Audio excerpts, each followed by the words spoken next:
হর মহাদেব বন্ধুরা।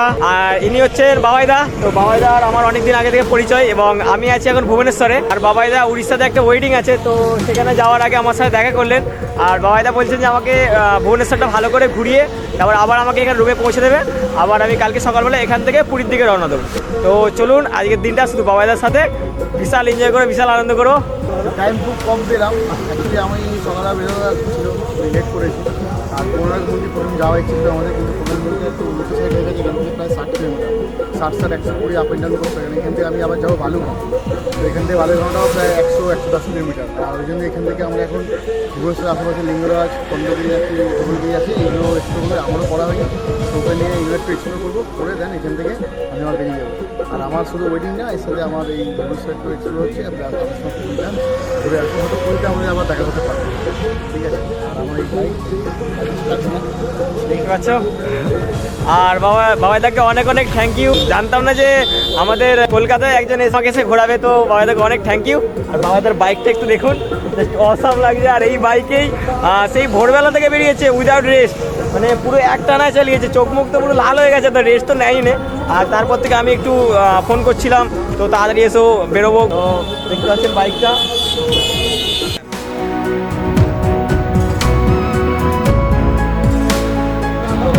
এটা বাবাইদার YouTube channel, সবাই সার্চ করে সাবস্ক্রাইব নিশ্চয় করবেন। আর তার পাশেই আমার সাইকেল।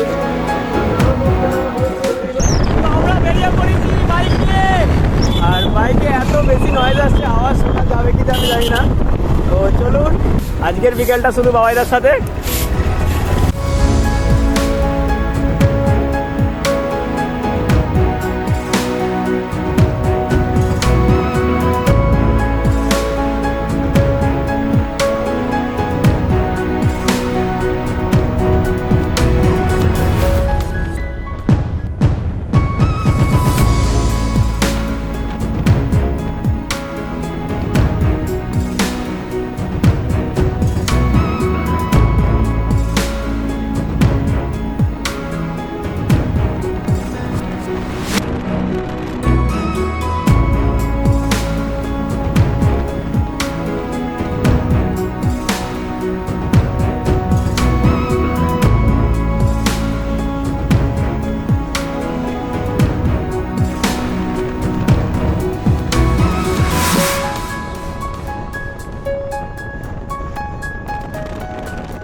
লিঙ্গরাজ মন্দিরে তো বাবাইদা এতই বাইকে স্পিডে চালাচ্ছে, ডাইরেক্ট না বর্ডারের কাছে পৌঁছে যাচ্ছে।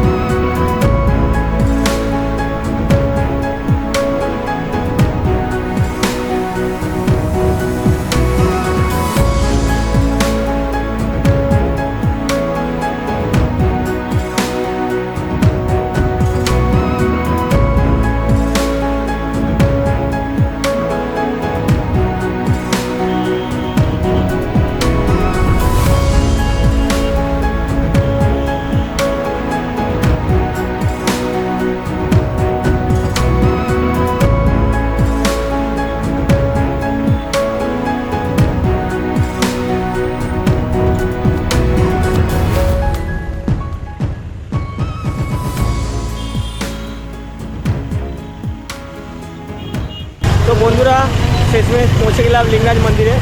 হয়তো এখন বাইক পার্কিং করার পর আমরা ভিতরে যাব, চলুন।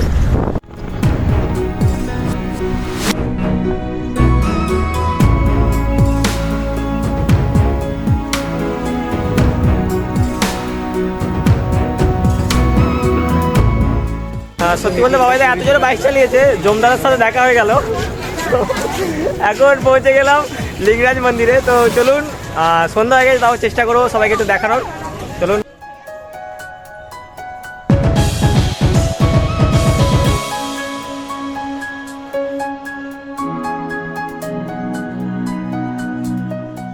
আমরা এখন লিঙ্গরাজ মন্দিরের ভিতরে যাব, তো এখানে মোবাইল রেখে যেতে হবে, তাই জন্য ভিতরে গিয়ে ভিডিও করতে পারবো না, তার জন্য অনেক অনেক সরি। তো চলুন মন্দিরের বাইরেটা আপনাদের একটু দেখিয়ে দিই।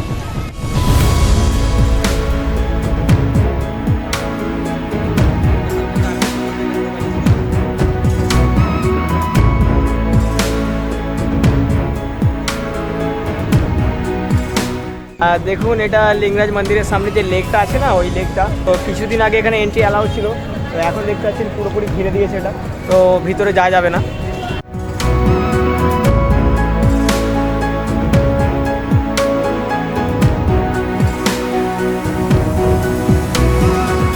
বাবাইদা একটা ডিশ নিয়েছে, তো এটা নতুন, আমি জানি না, তো জিনিসটার নাম কি বাবাইদা? ছানাপোড়া। আমি আরও দেখি কি ছানাপোড়া। ওহো আচ্ছা, ছানাকে পুরোনো হয়। ও ছানাকে পুড়িয়ে এই ডিশটা তৈরি করা হয়। তো আরে ওইটুকু বুঝতে পারবি না। তো আমাদের মানে কলকাতাতে ছানা দিয়ে সন্দেশ হয়, তো এখানে ছানা পুড়িয়ে একটা ডিশ হয়ে গেল। ও ভাই তেরা।